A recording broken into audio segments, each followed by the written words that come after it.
The House of Mystery presents Inside Writing, the radio show where authors discuss their writing process in all genres.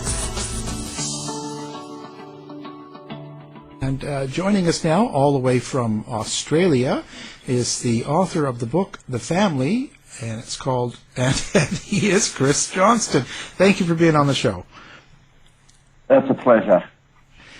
First of all, Chris, so now you're a journalist. How did you get into writing about the family?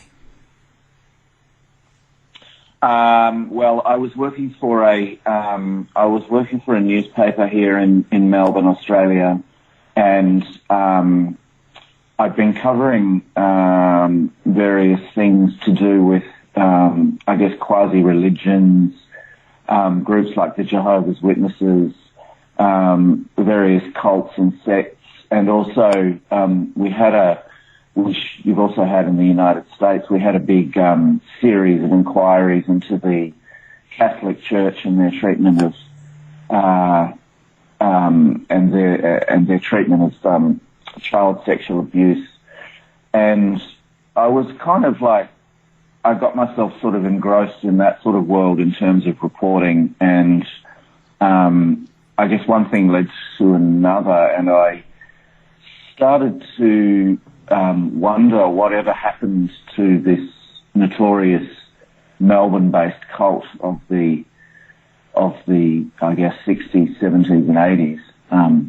This was about 2014, and I started to go through all the newspaper archives and started to make a few calls to figure out where it was at now, and discovered back then that there was an awful lot happening, and there were stories there to be written to the newspaper on, I guess, the aftermath of this thing that had happened here. And one thing led to another, and a few years later we had a book. Well, that's interesting. Now, how did this family or so-called family start? So it started essentially from the mind of one woman who became the cult leader. Her name was Hamilton-Byrne, and she was from a country town near Melbourne. She was from a dysfunctional family. Her mother was a paranoid schizophrenic who died in a mental hospital. Her father was a kind of itinerant,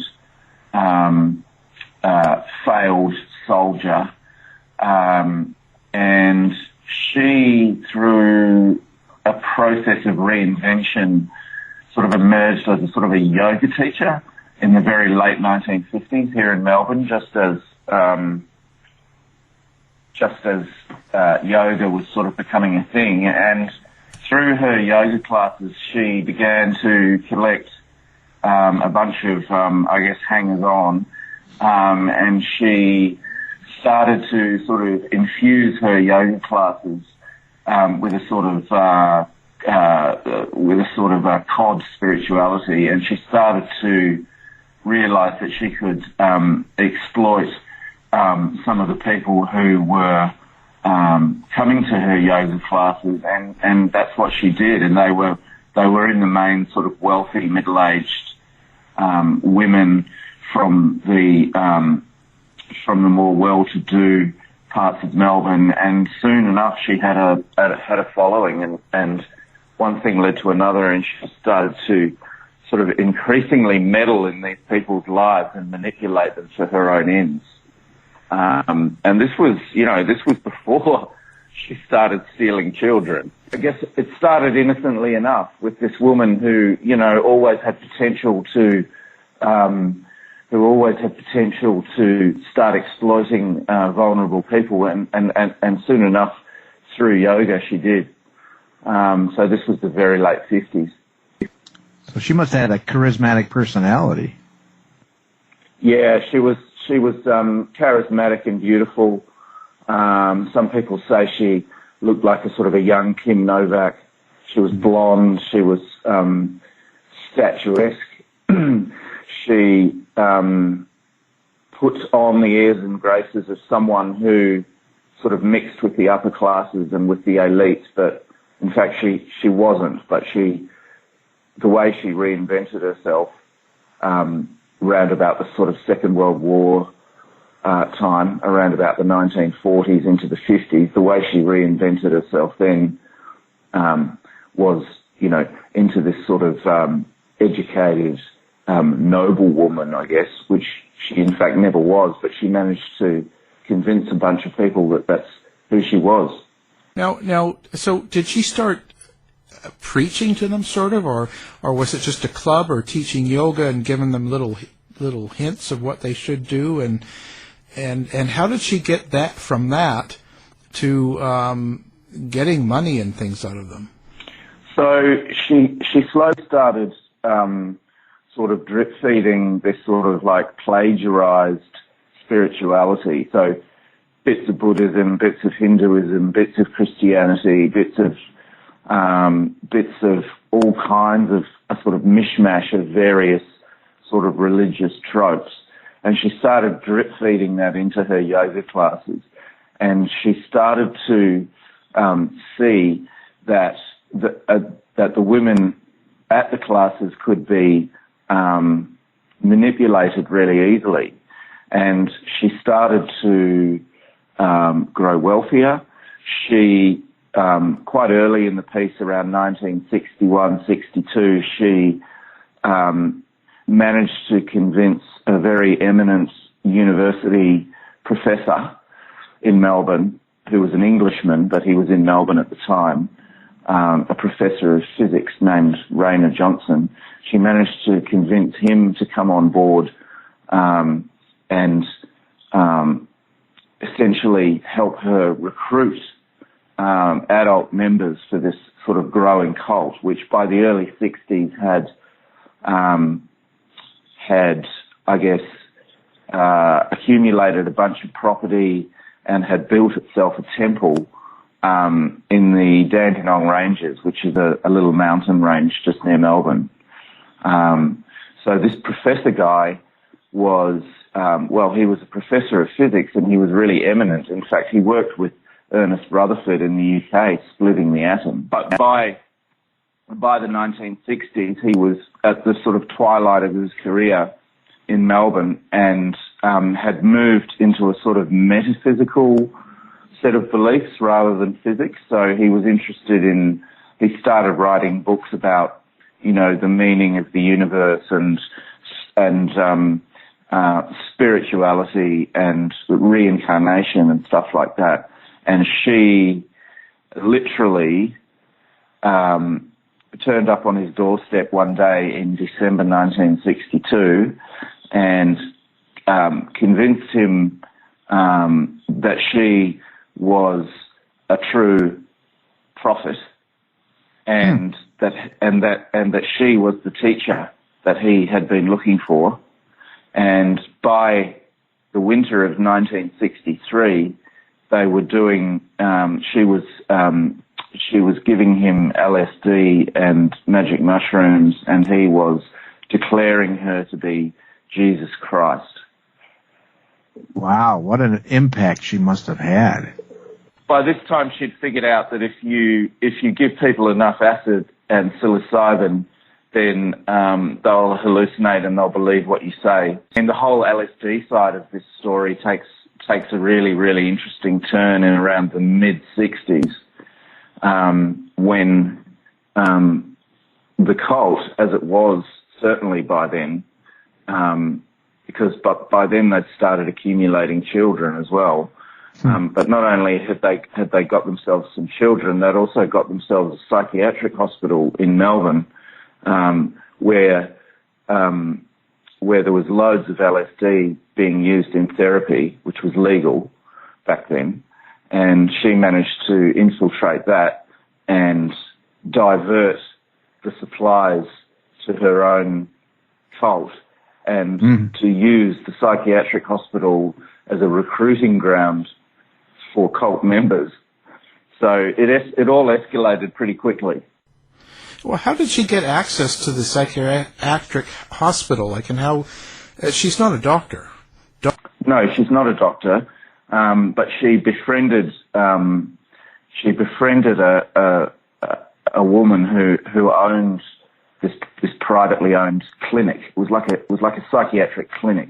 So in the late 60s, if you went to a doctor in Melbourne and said you were depressed or anxious, or you had signs of schizophrenia or bipolar or all of those things, which not much was known about back then, it's the sort of place you'd be sent.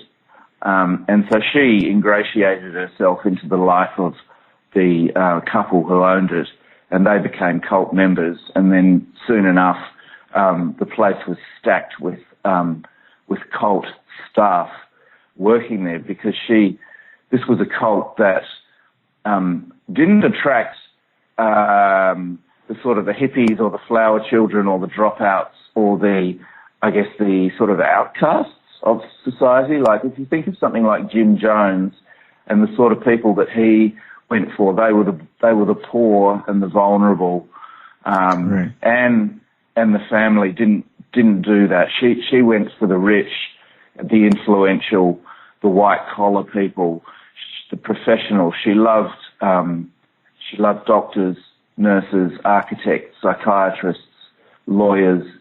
And as it turned out, these were just people that she figured could do things for her. So lawyers could make things happen for her. They could fake documents. Architects could build stuff for her. The psychiatrists could get all the LSD for her, which they were able to do back then because it was still legal in therapy. So she amassed a whole bunch of enablers to help her out. How interesting. I was just thinking that generally when you hear about cults, you automatically assume that they hook the emotionally insecure or the vulnerable. It sounds like that's not what she was doing. She was going for those that did not seem vulnerable but seemed to maybe help her with her goals. I guess, at its peak in the sort of mid-70s, the cult probably had, I don't know, maybe 500 members here in Melbourne. Certainly there was a car park outside their lodge or their temple, which people described as having, maybe 200 cars there for a meeting. They had 2 meetings a week. So there were quite a few people, but I guess her inner circle were the enablers, were the professionals. But then in the sort of general cult population, there would have been some of those sort of more vulnerable types, but she certainly wasn't going for the sort of the street people or the sort of church rejects or the crazies. You know what I'm saying? She was going for people with means, definitely. And that's one of the reasons why she grew so wealthy, because she was able to get money from them, to get donations and to amass property through her, dodgy lawyers and real estate agents. And she had property in the United States and the UK, and we think she had property in Hawaii as well. So at one point she had real estate all over the world and was sort of zipping between her mansions. The most notable one was upstate New York, in the Catskills, in a little town there, where she was eventually flushed out in the 90s. So she held on to that property for a long time. And in fact, the cult's interests have really only just sold that property. That was maybe about 5 years ago.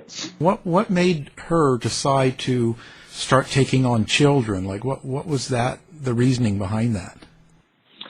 Well, I don't think anyone will ever know what the real reason was. Anne's dead, and when we were making the book, she died this year, a couple of months ago, I think it was July. She was 98. And when we were making the book, doing the book, she was in an old person's home with dementia. Now, we went in there, or we were taken in there by a contact to meet her, but she was in such an advanced state of dementia that to try and interview her or to get information from her would be both unethical and counterproductive, because she was in a sort of vegetative state. So as journalists, we could never ask her why she did it, why she began in the through the 60s and 70s, why she amassed a family of 28 children that none of whom were hers. Mm-hmm. Now, she did through her life, she did offer various vague explanations, things like she loved children, she wanted a family, it was all very, very sort of vague and in that sort of language. But what we think from talking to people who knew her and from looking into her family background was simply that she grew up in a dysfunctional family, and she wanted to feel part of something, and she wanted to appear. She wanted to do anything she could to appear like a sort of a mother superior, like a sort of a benevolent sort of like mother figure, right? So through her cult members, who, like I said before, were professionals, lawyers, etc., she also had doctors and nurses and social workers in hospitals. And don't forget, in the 60s and 70s, adoption and the whole idea of being a single mother was, people didn't think of it in the way they think of it today. It's normal today. It's an accepted part of society. But back then, if a young woman unexpectedly got pregnant, she was often, shipped away to have the baby, on the quiet, or, it wasn't accepted like it is today.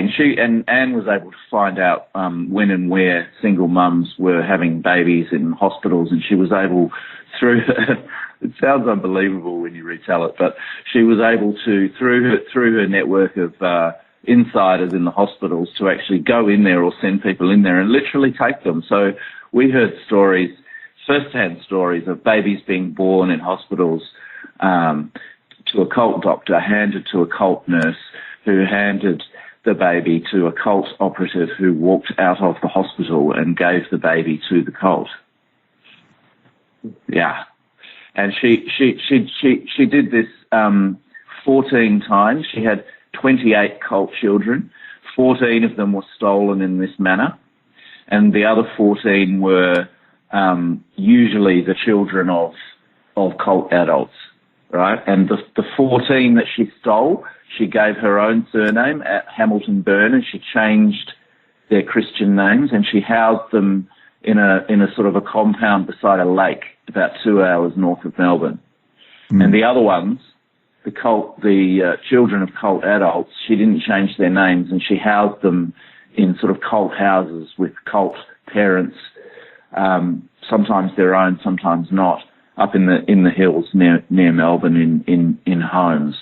So she sort of had them spread out. But the ones by the lake that's where all the really bad went down. They were imprisoned there. Essentially, they were schooled there. They were dressed up identically. They were malnourished. They weren't fed properly. They were on a regime of pharmaceuticals to keep them docile. When they hit 14, they were dosed with LSD repeatedly as an initiation. Mm. Yeah. What? So, and didn't they color all their hair like blonde, like that movie? Yeah.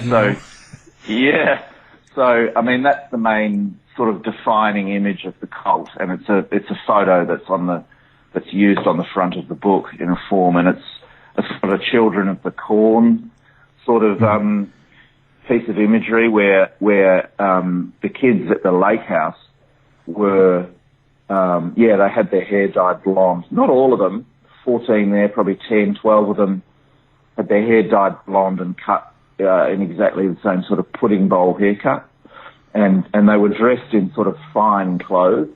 but it sort of was sort of like velour suits and stuff like that, and sort of lots of gingham and pinafores and things like that. It was sort of, she was trying to give the image over that they were, you know, highly educated, compliant, polite, wonderful children. And in fact, what they were being taught in the house was that they were a sort of a master race, and that in the next cycle of life they would be the leaders, and they would become educated under her, and then they would educate the rest of us, you know, to continue the planet. So it was a sort of an apocalyptic, sort of spiritualist,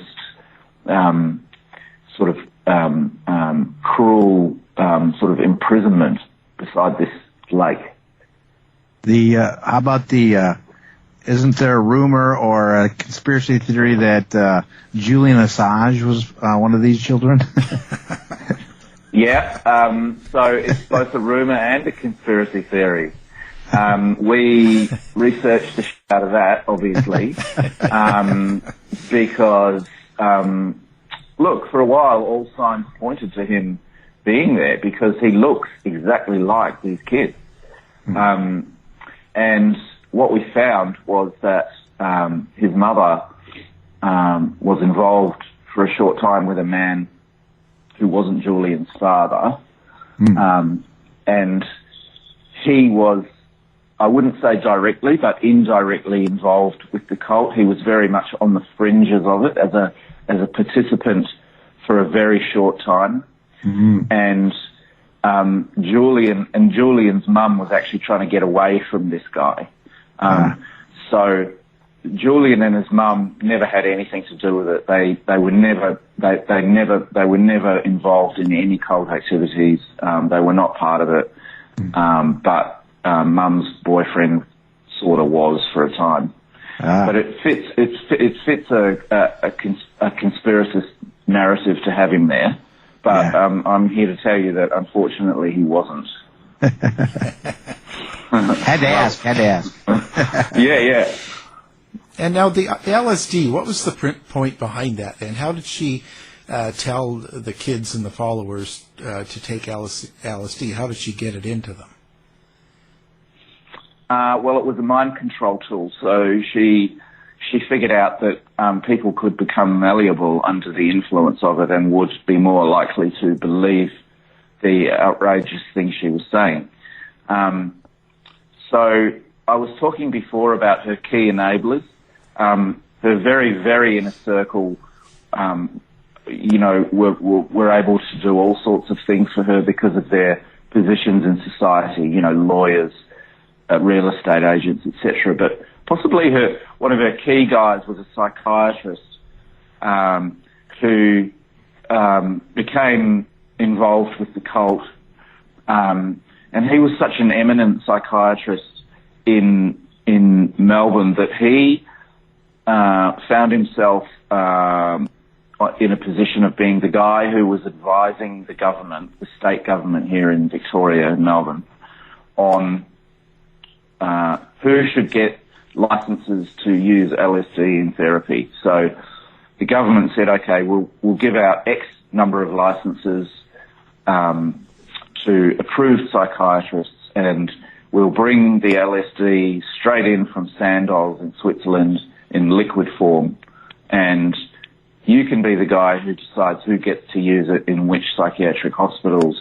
as a sort of an experiment to see if it could work for mental health disorders.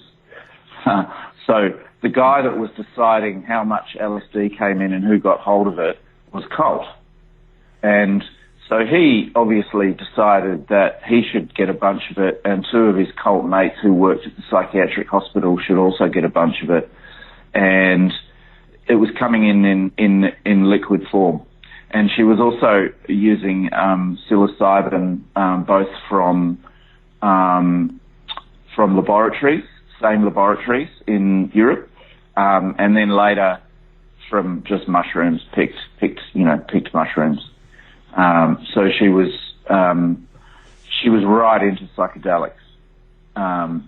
Took them herself, but mainly dosed other people. And she would do things like, whisper in their ear, I'm Jesus, follow me, I'm the truth, all this sort of stuff. She would have them in darkened rooms, and there would be music playing, and she did the whole catastrophe, really. About that kind of person, like one of the things I have been researching with my stuff is psychopathic behavior and sociopathic behavior. It's definitely a complete lack of remorse for anyone else but her own desires. Yeah, incredibly greedy. Narcissistic psychopath, I think. I mean, this is a woman who was so self-centered and so crazy that she, through her time as a cult leader, she mocked pregnancy 2 or 3 times. So she pretended that she was pregnant, so that she could tell people that she was having more children. But to some of those around her, it was obvious that she wasn't, and also she was, maybe in her 50s by then, and also that's a pillow under her dress, not a pregnant, not pregnancy. And she was, one thing we found out during the research was that she had a cult woman making these sort of fake maternity frocks for her. So she was, on one level, she was prepared to just tell stupid lies about being pregnant when she wasn't. And at the other end of the scale, she was prepared to, defraud the entire sort of state's sort of like health and adoption system in order to steal other people's children. So now she had a husband that was involved as well, I believe. Yeah. So Bill was her third husband. She went through quite a few husbands and men. She liked ex-military guys. She seemed to treat her husbands in the same way that she treated her cult enablers. That is, use them and exploit them for what they could do for her. So Bill, who she is in fact buried next to in Melbourne here in an old cemetery, Bill became, I guess, her key enabler and became a sort of a father figure to a lot of the children that they gathered at the house. I mean, it's kind of, we've obviously spent a lot of time with the child survivors who are now, I guess, sort of in their 40s. And some of them are doing great, some of them are doing not so great, and we obviously spend a lot of time with them. And I mean, one of the things for them was, particularly a couple of them, was that, Bill was their dad. That they thought Bill was their father, but of course he wasn't. He had nothing to do with them. He was just sort of complicit in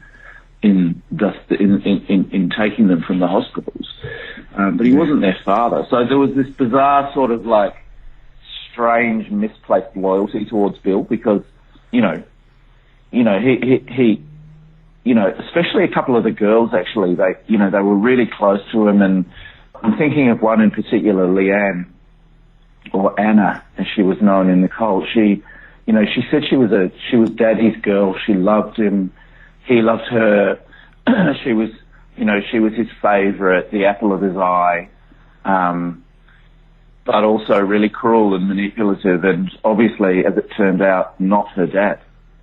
So they to this day, there's a lot of conflicted feelings and strange threads that they've yet to sort of tie up with all those emotions. So how did it all end? How did it fall apart for Byrne? So in 1987, the lake house was raided by the federal police and the state police after 2 of the girls had independently escaped. Well, one escaped, the woman I was just talking about, Anna or Leanne. She literally escaped. So as the kids grew older, they were becoming more independent, and they were becoming smarter and started to realize that something was wrong, and that actually this life that they were living was really fucked up.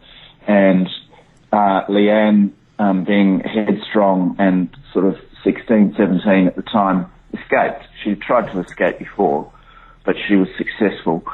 And one thing led to another, and she ended up talking to the police on the outside some months later, and she hooked up with another young woman who, with Sarah Moore, who was sort of the sort of leader of the kids, who had been chucked out of the cult just before that, and the two of them hooked up on the outside, and one thing led to another, and they started talking to the cops, and then the cops, who, it must be said, knew that funny stuff was happening for maybe, when was this, 87, for maybe 15 years. I think the first police questions were asked about this cult in 1971. 87, they were finally raided, and the kids were put into state care. And just before the raid, she didn't know about it, but fortuitously for her had left the country, and a warrant was put out for her arrest, and then Bill left the country, and the two of them went on a merry dance through the UK and the USA and Hawaii, evading capture for 4 years. Interpol got involved, the FBI got involved, the Victorian State Police were involved. They were tracking their movements through airports. Eventually, and this is an incredible story, it's in the book, an FBI agent called Hilda Kogut. She was with one of the New York departments, I think, and Anne and Bill were hiding out in their mansion in the Catskills, and Hilda, being a good detective, got in the postal van, put on a postal uniform, and went on the posties run, the post delivery run through the little hamlet to suss out whether there was anyone in the house where they suspected Anne and Bill were, confirmed that they were there, and then the next day there was a raid at dawn with armed FBI agents who arrested the pair of them and put them in White Plains prison, and eventually they were extradited back to Melbourne, and they faced court on various minor charges in 1994. Now, the reason they only faced minor charges was that the police and the legal fraternity here in Melbourne, the prosecutors, the Crown, decided that the best way to get her back to Australia to face charges was to only slap minor ones on her. They didn't want to re-traumatise the children, the survivors. If she was charged with, for example, kidnapping, administering drugs to minors, she would have pleaded not guilty, and it would have been a lot harder, apparently, to get her back to this country.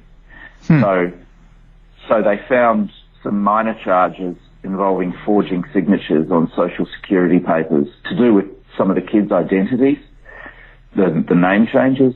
They were the only charges in the end that they could get her on, because, like I say, this decision was made to not risk losing the extradition and to not re-traumatise the survivors by putting them through a court trial. So they were eventually found guilty of these minor charges and fined a paltry amount of money, and that was essentially the sort of the end of the cult as an active group of people.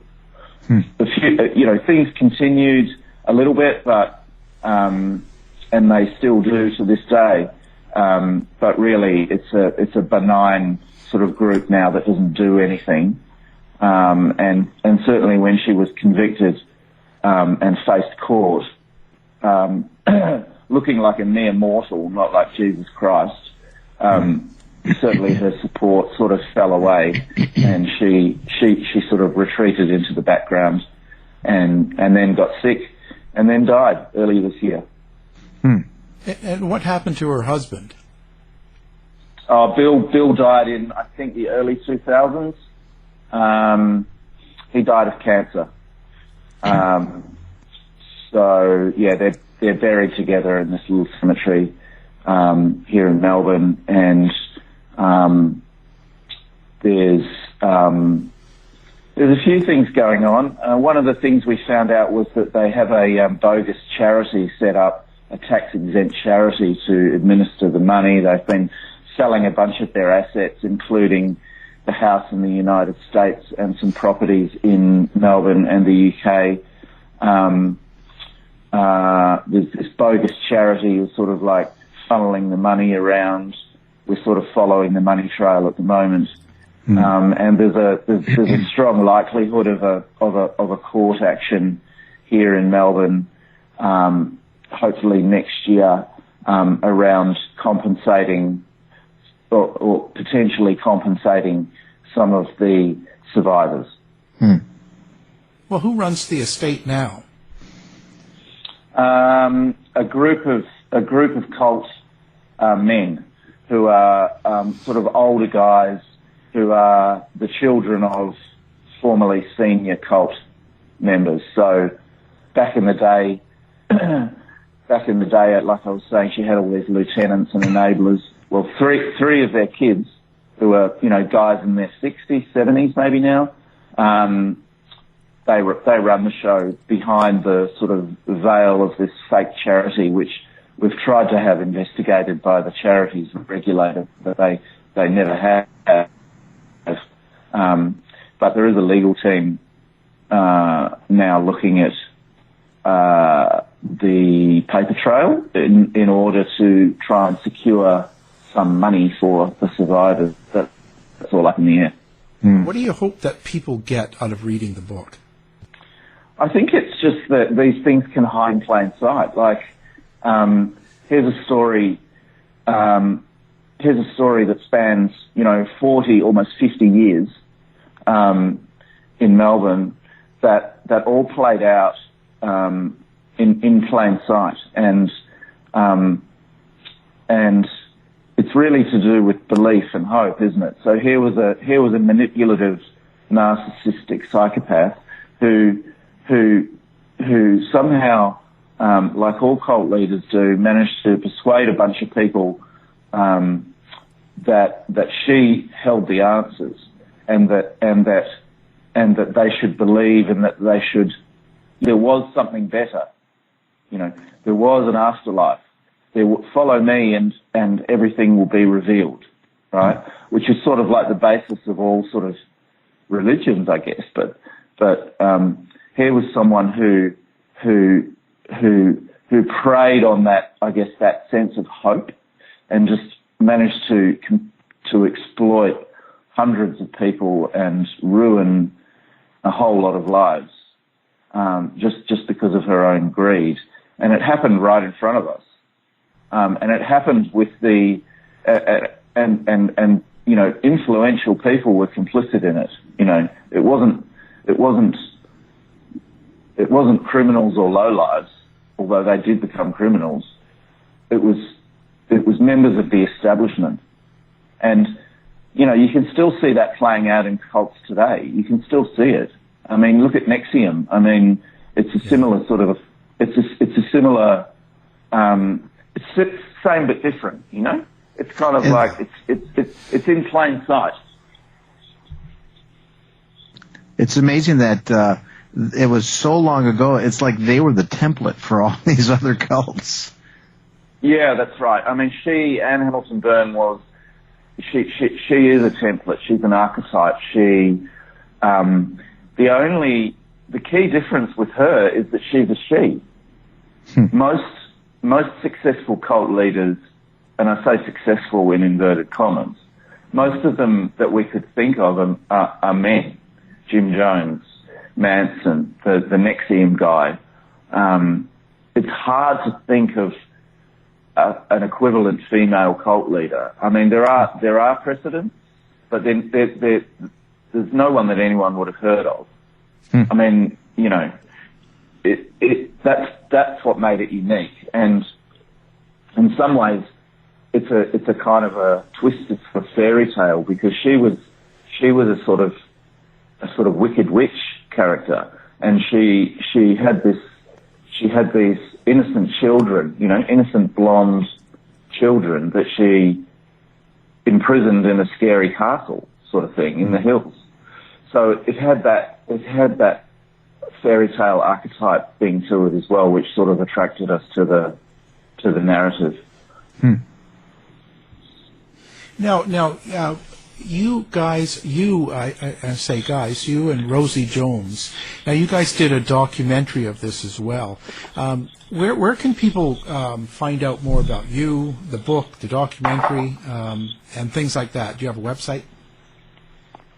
Yeah, so the Cult of the Family. So just to clarify, Rosie's the filmmaker. I was around when the doco was being made, and we shared research for the projects, but she made the film, but we wrote the book together. So when I was researching it, I found out that she was doing a film, so I went and met her, and we decided to collaborate. And she's made two films now. One was a cinema release, and one was a TV release here in Australia, 3 by 1 hour, and they're available online. And I guess the best search would be Anne Hamilton-Byrne, The Family, The Cult of the Family. Certainly the book's on sale in the United States. A pretty sort of detailed look at it. It spans right back from the 1920s, and even sort of digs a bit before Anne was born into some of the ideas that she sort of leapt on, and some of her own family background, and some of the cultural context that led to this happening. I mean, it's a sort of post-war story in a way, like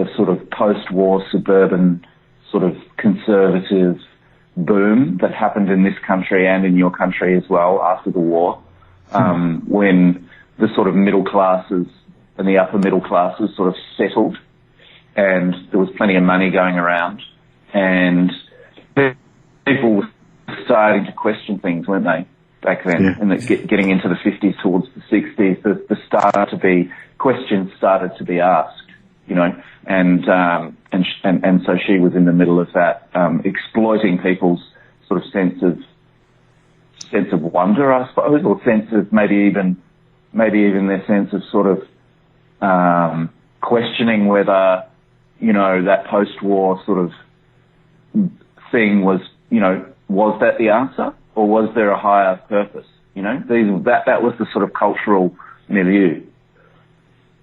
Perfect timing from the 60s. Yeah, exactly. So, you know, the Maharishi plays a small bit part in this story, in that some foundation cult members went and saw the Maharishi in Melbourne. You know, there's real strands with other gurus from around the world who met and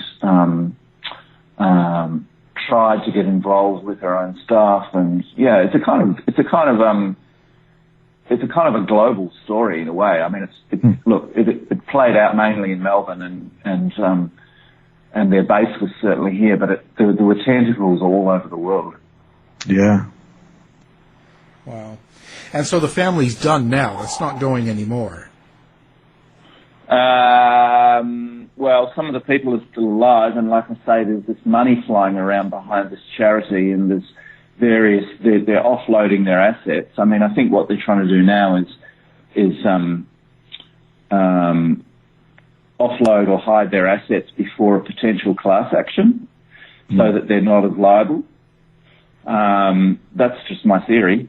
But look, she said there's been no power play to replace her. There was sort of nothing to replace. She was inert. There was no worship. The temple which still stands, which Rosie and I went through, we were let in, because we had a cult inside who told us a bunch of stuff. A cult member, like one of her key supporters, decided to speak with us and to show us things. I don't know why, but he did. And he unlocked the doors of the lodge and showed us through, and he took us to meet her and all that. So, but no, they're not really. All they're doing now is I think, mitigating for any court action. Because what she's left behind, apart from all the victims and survivors, is just a bunch of greedy people who want what's left of her money. I mean, that's really what's happening now. Yeah. It's too bad. Well, it's been a great conversation, and we recommend the book. We'll have it up on our website, so people listening can just go one click, pick up the book. The book is called Family. It's the shocking true story of a notorious cult, and the author, our guest, Chris Johnston. Thank you for being here. Pleasure. Thanks, guys. Thank you. To find out more about our show, guests, or to listen to past shows from our archive, please go to www.houseofmysteryradio.com.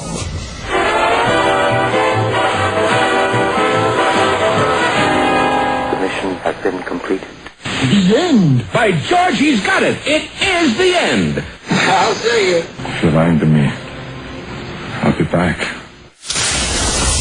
This has been a production of Something Weird Media.